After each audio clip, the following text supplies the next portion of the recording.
I had messages waiting to be played. You have 3 messages. Hey, Collard, it's me, your favorite editor. Guess what? I'm gonna give you a second chance. I need somebody to write the TV column.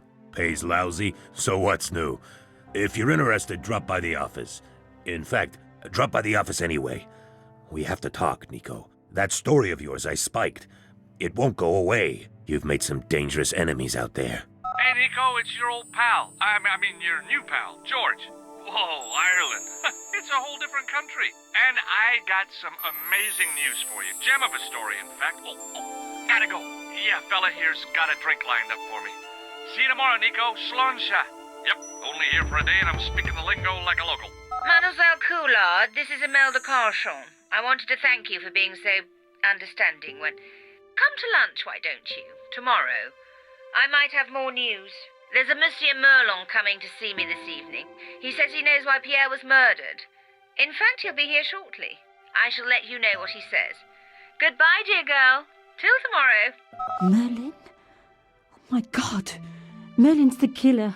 I better get over there and warn her now. When it came to being two-faced, Imelda was up there with the best. I owed her nothing, but I couldn't just let her die. I arrived to find the Palais Royal courtyard deserted. I only hoped that I'd beaten the... I had to warn Imelda before it was too late.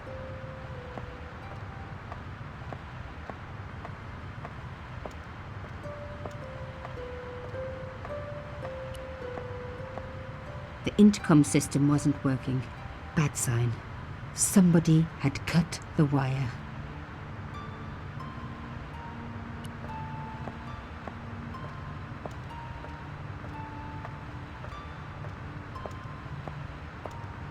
That broken window looked like the best way in.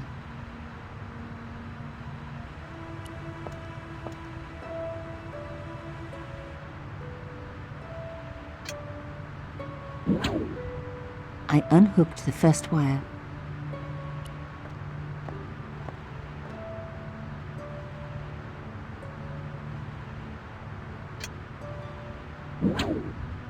I released the second wire. Even with both wires removed, the statue remained upright.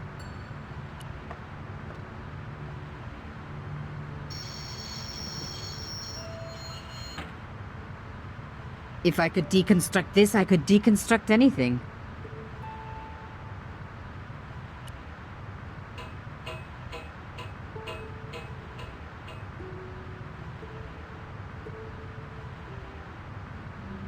The plastic sheet was thick and strong.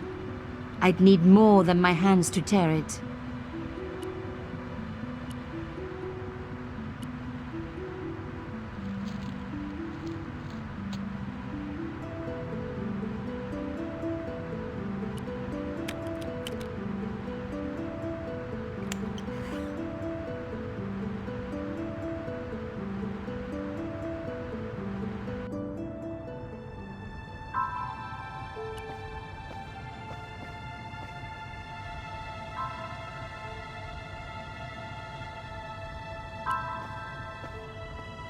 My God, I'm too late.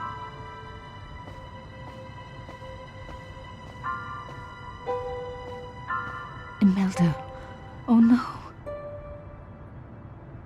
Nico? Don't worry, you're going to be all right. You know that isn't true. It was Merlin, wasn't it? Dressed as a cavalier. Absurd. You came to warn me, didn't you? I must be crazy. Let me see you, Nico.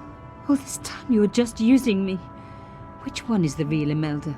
You are an extraordinary girl. Thierry would have been so proud of you. You didn't know my father. So like him. Something about the eyes. I wish we'd had time to get to know each other. She was gone. She cheated me, lied to me, used me. But why? Even in death, Imelda looked the same. Beautiful, inscrutable. The Ice Queen alone in her ice palace. I opened it. Inside was a tiny gold key. I took the key. I had to leave. I knew I could never return.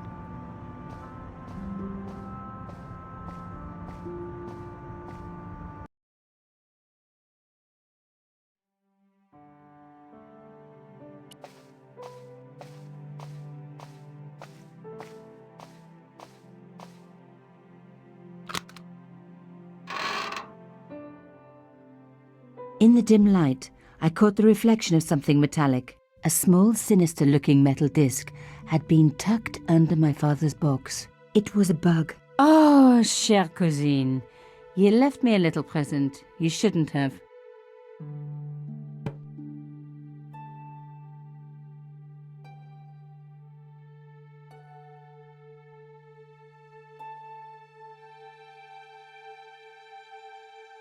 You don't scare me. Espèce de...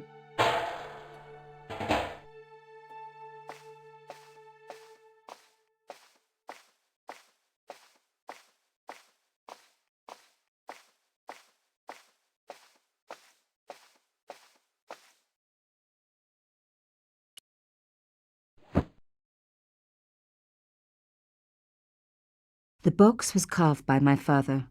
It never had a key. The elephant on the lid was a perfect match to Cochon's.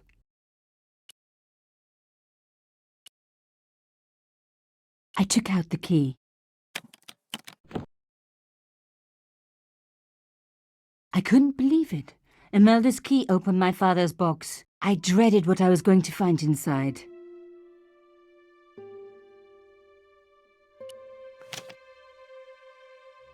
It was a photograph of Imelda, but why here, in my father's box? I felt as if a black hole had swallowed me up. Imelda and Cochon grinning, while behind them a village was being razed to the ground, its people butchered.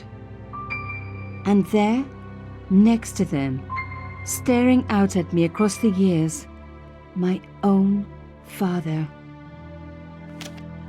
There was a letter. I feared there was even worse to come.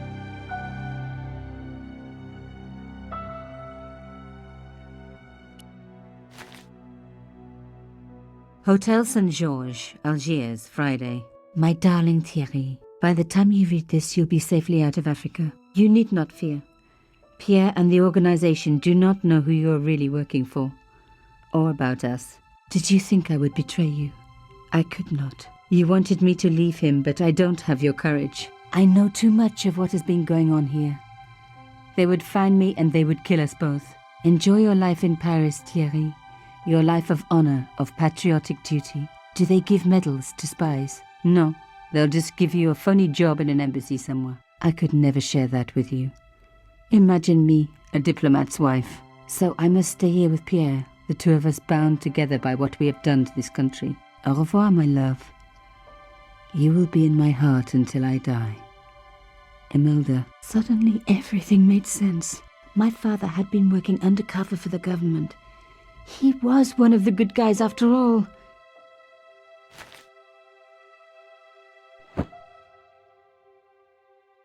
He and Imelda must have fallen in love. She'd found out who he really was, so he had to leave. It had broken her heart, but she had never revealed it to anyone. I knew I couldn't either. Whatever he was doing, he'd had good reason to keep it secret.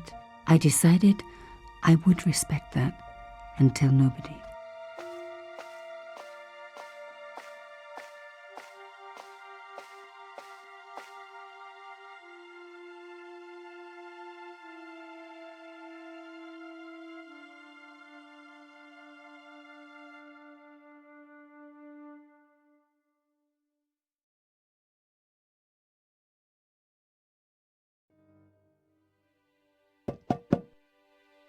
I knew it was George.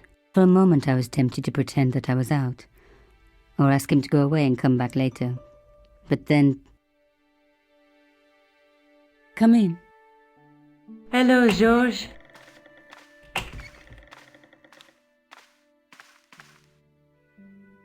So, where did you stay last night? At McDevitt's.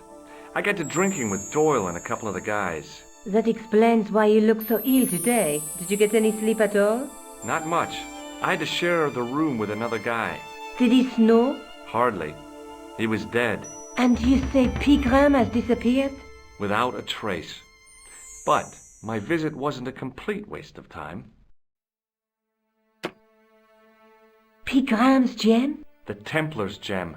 Whoever Jacques Marquet is, he's in for a disappointment. Jacques Marquet? He's the guy who should have collected the gem from Fitzgerald. What are your plans? I want to find out who, what, or where Montfaucon was. All I've got to go by is the name and a picture of a hanged man.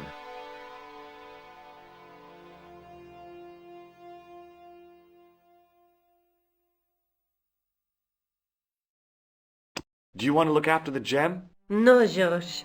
I'd be too tempted to sell it. I can't sit here all day, much as I'd like to. Okay. Don't forget to look for Lobinot at the Kron Museum. And why don't you see if Rousseau has heard anything? Okay. Anything else I can do for you while I'm out? Shopping, a trip to the laundromat? Just take care of yourself.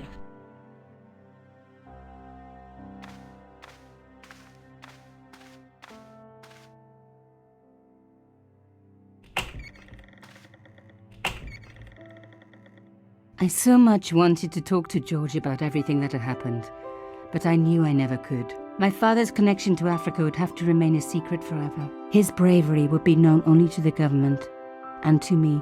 Revealing it would just damage his memory. People would take the story and twist it. Before long, he would be the villain and Carchon would be the hero. I know how they do that. I'm a journalist.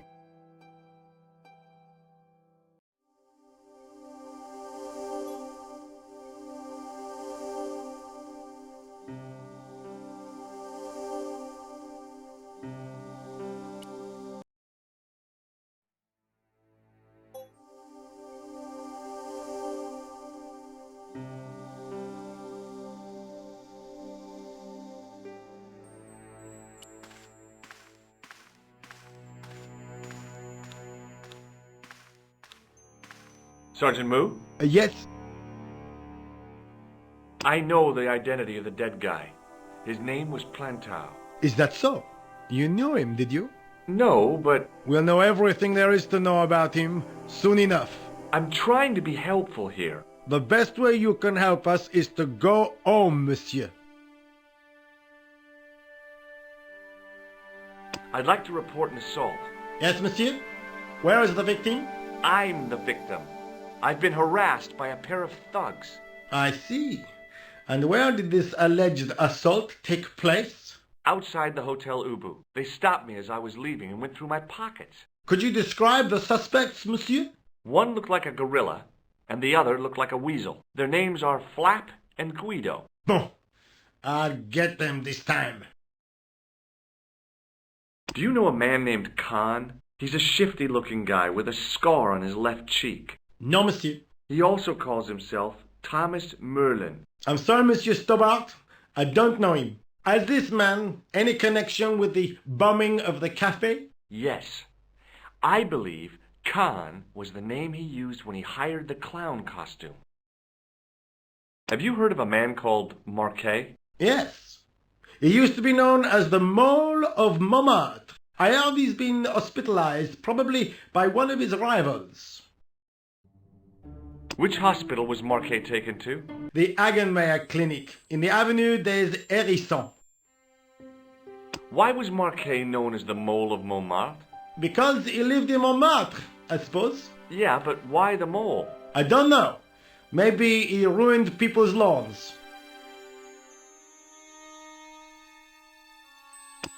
Do you recognize the man in this photograph? No, monsieur. It's the guy who bombed the cafe. The clown. This man looks nothing like a clown. He's taken off his grease paint and costume. Then there is nothing to link this man with the killing. Nothing? Look at those murderous eyes. Hardly likely to get him convicted. See you later, Sergeant.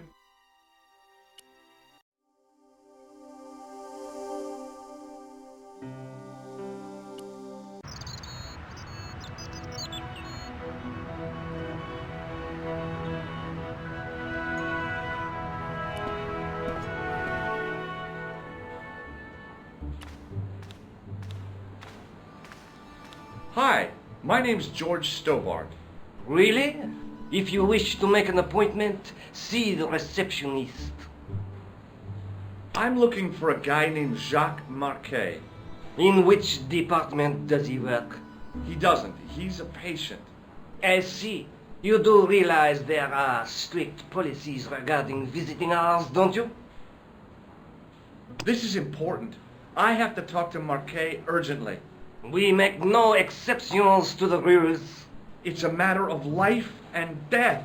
The well-oiled running of this hospital is a matter of life and death. That's why we have rules.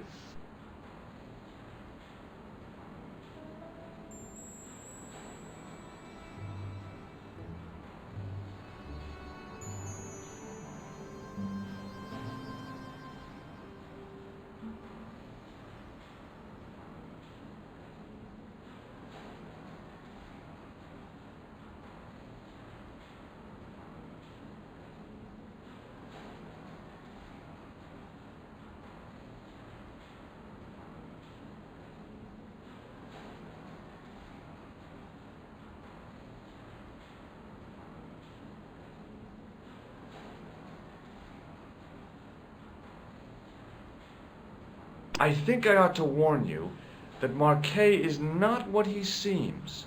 Explain yourself. He's in league with a bunch of guys who want to take over the world. Nonsense. Besides, Marquet's employers have paid in advance for one of our most exclusive private rooms.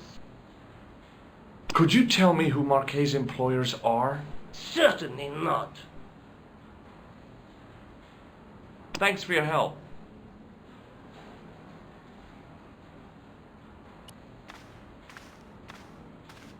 Excuse me. Yes, sir?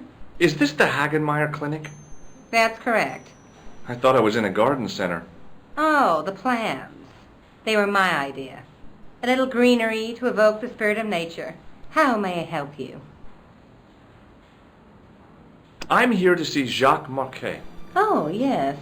Are you related to our client, sir? No, I'm conducting a private investigation. Then I can't help you.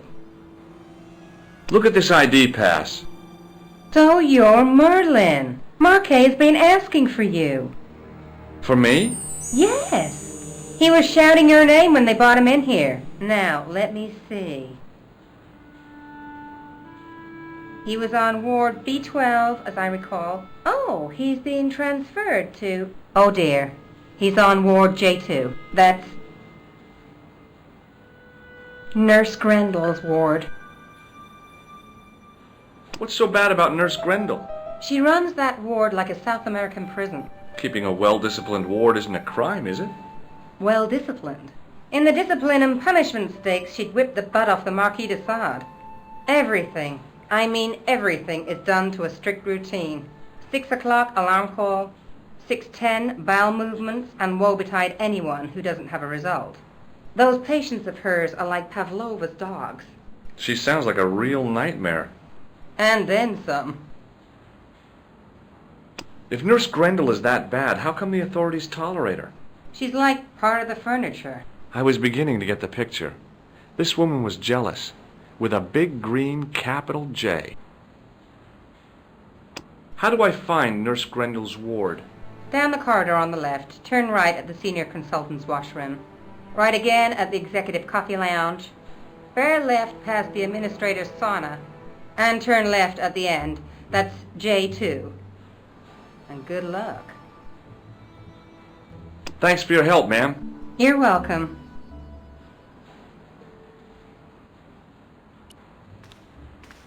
As I turned the corner, I saw the source of the hellish noise which echoed through the corridors.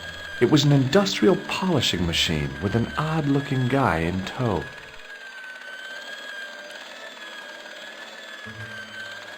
Hello. What's that? I said hello. Oh, hiya. I'd like to talk to you for a minute. That's what I thought you said. Don't look so down in the mouth. No matter how bad things seem, I never let life get on top of me. Oh, yeah? What's your secret? Why, it's easy. All you have to do is smile. and whistle this little tune. You know what? If you start whistling, I'll bust you in the teeth. It's a deal. Do you know where I'd find a patient called Marquet? No, I'm not allowed on the wards with Mr. Shiny.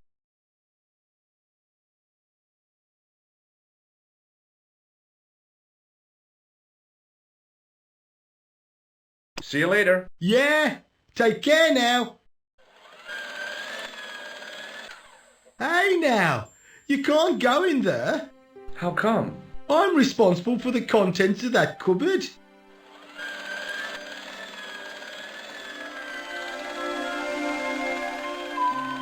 As I tugged the plug out of the socket, the polishing machine coughed, spluttered, and died.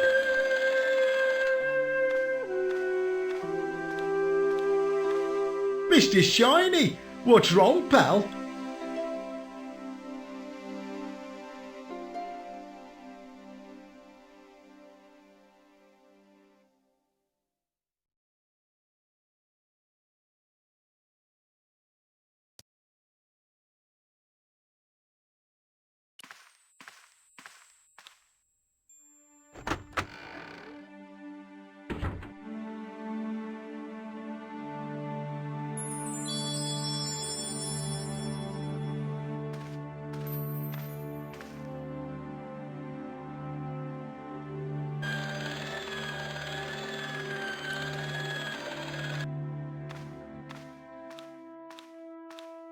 Good afternoon, Doctor. Oh, hi. Is this Ward J2? Yes, sir. The patients are ready for your inspection, Doctor. Thank you, nurse. You'll need this, Doctor.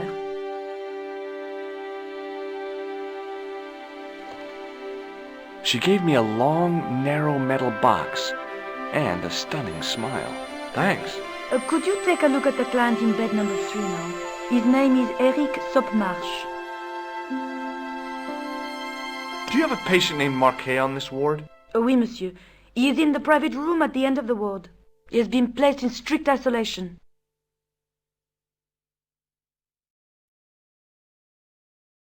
Why is Marquet in quarantine? If you wish to know more, you'll have to speak to Herr Hagenmeyer. All I know is that Marquet's room is strictly out of bounds. Do you know who paid for Marquet's room? No, of course I don't. Preferential treatment like that must cost an arm and a leg. That's not my concern, monsieur. Thank you, nurse. Au revoir, monsieur.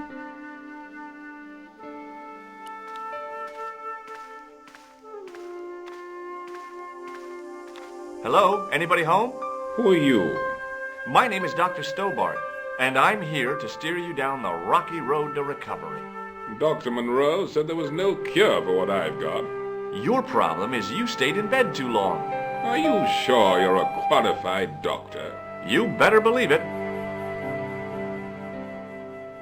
What's your impression of Nurse Grendel? She's a very efficient young woman. Efficient? You make her sound like a vacuum cleaner. I've no complaints. The woman in reception described Nurse Grendel as a monster. Well, that's simply not true. She's quite strict, but that's her job, isn't it? You've got to have discipline in a place like this. I'm going to take your blood pressure. Why? I'm a doctor. It's my job.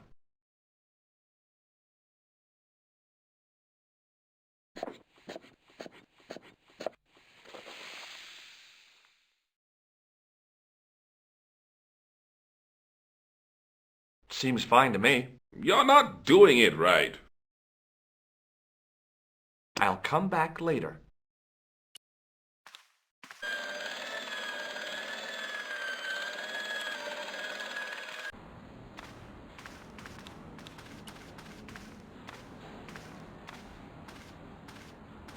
Excuse me, sir.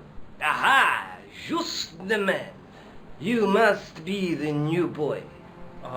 Yeah, I must be. Well, stop wandering about and make yourself useful. Bernie, come here, boy.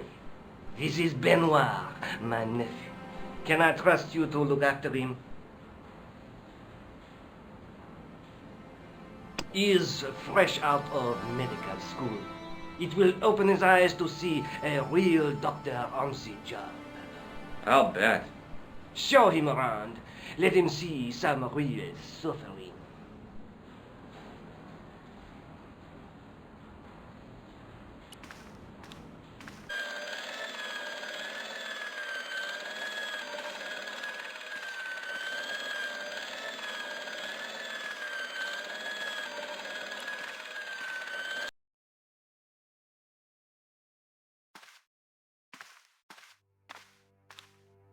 Hi, my name's George Stobart. Yes, sir?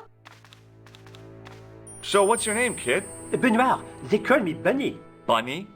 Jeez, and you don't mind? Oh, I've gotten used to it. Okay, Benoit, you're gonna help me. Anything you say, sir. Do you know the nurse on Ward J2? No, monsieur. This is my first day here. I can't wait to get my hands dirty. I was talking about treating my first patient, of course. I didn't mean I'd get my hands dirty with a nurse. Shut up, Benoit. Okay, sir.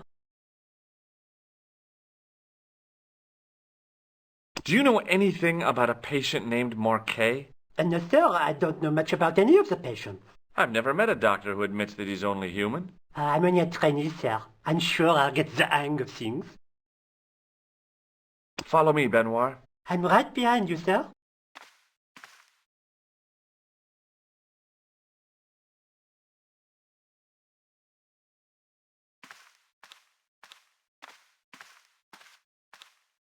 Doctor!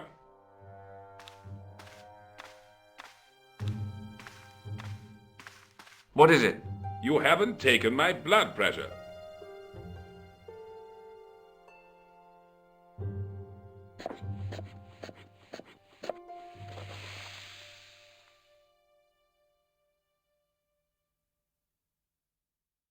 Seems fine to me. You're not doing it right. Of course I am. No, you're not. Dr. Monroe never did it like that. I can't take a satisfactory reading while you're excited like this. I'll come back later.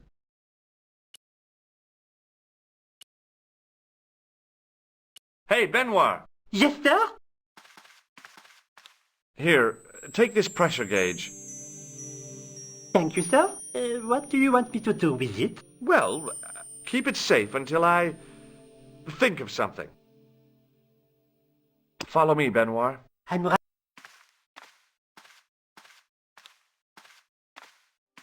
You haven't finished taking my blood pressure.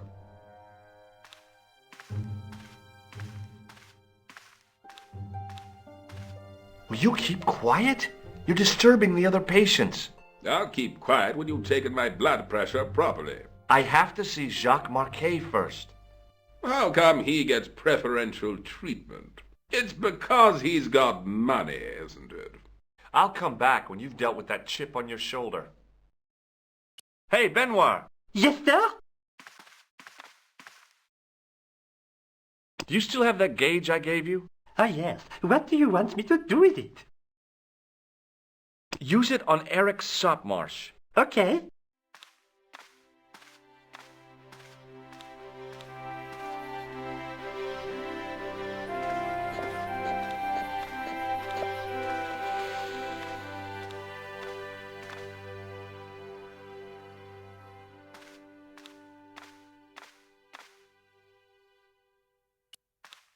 I'm Dr. Stobart. Bonjour, docteur. Have you heard of a guy called Marquet? He's in quarantine, doc, right behind this here door. Marquet is just the man I wanted to see. I wouldn't go in there if I was you. He has anthrax. I have to visit my patient. What for? Routine. I have to check he's still breathing. What if he's not? I'll sign the certificate and register his bed as vacant. That's a cold and distant attitude to death. Well, I've been institutionalized to the point of godlike aloofness. The white coat suits you. Thanks. Catch you later, officer. Au revoir, doc.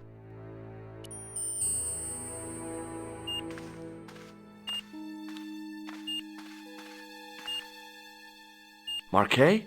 Yes. I am Marquet. I've been expecting you. You have? Well, what are you waiting for?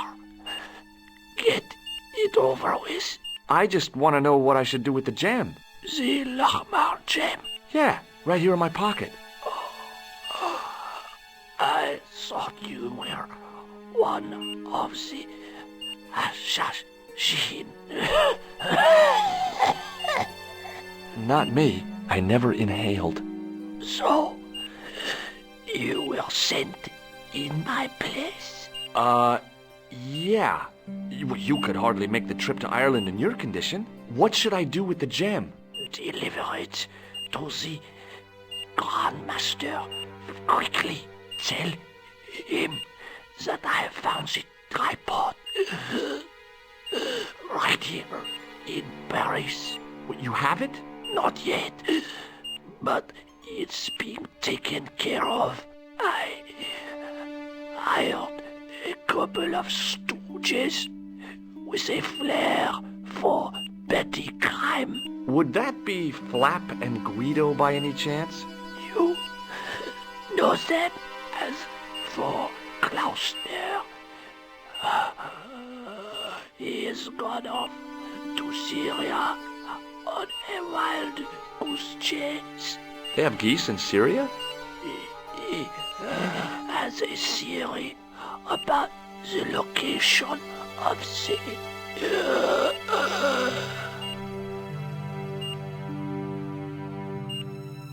That's enough excitement for one day, Monsieur Marquet. What are you doing here? Talking to this patient, of course. Monsieur Marquet is my patient. If Herr Hagenmeyer was to hear that... Okay, I'm going. I'd learned all I could from Marquet anyhow. Ah, there you are, sir. I was just coming to look for you. I finished with your pressure gauge. Thanks, Bunny. What's that noise? It sounds as if someone's having a cardiac arrest. It's all right. The doctor's in there with him. Are you sure he was a doctor? Oui, monsieur. He showed me his ID. It was Dr. Braille. There's no Dr. Braille working here. He's an imposter! The door's locked. Help me, officer. Stand back, monsieur.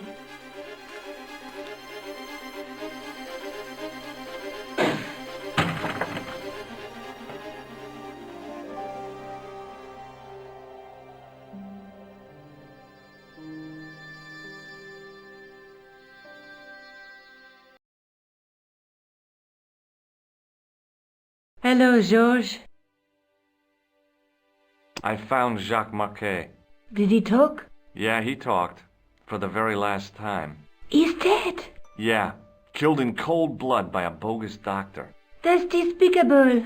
What kind of guy would pass himself off as a doctor and take advantage of a dying man? Was it Khan? No, I don't know who he was, but it certainly wasn't Khan. He got away, out the window. Have you ever heard of the Hashiashin? No. Marquet said that they were his biggest enemy. His biggest enemy was the bogus doctor. Don't remind me. That guy was evil. He had wild, staring eyes like a dead fish. I'll never trust a doctor again. Do you think the assassin was responsible for killing Marquet? I don't think so. He could have finished him off the first time. Besides, Marquet would have recognized him. He was pumped to the gills with sedatives. He wouldn't have recognized the 4 horsemen of the apocalypse unless they'd introduced themselves. I guess I'd better go back and talk to that weirdo. Which one, Rousseau or Sergeant Mou? Oh, were you referring to Andre? I'll let you work it out.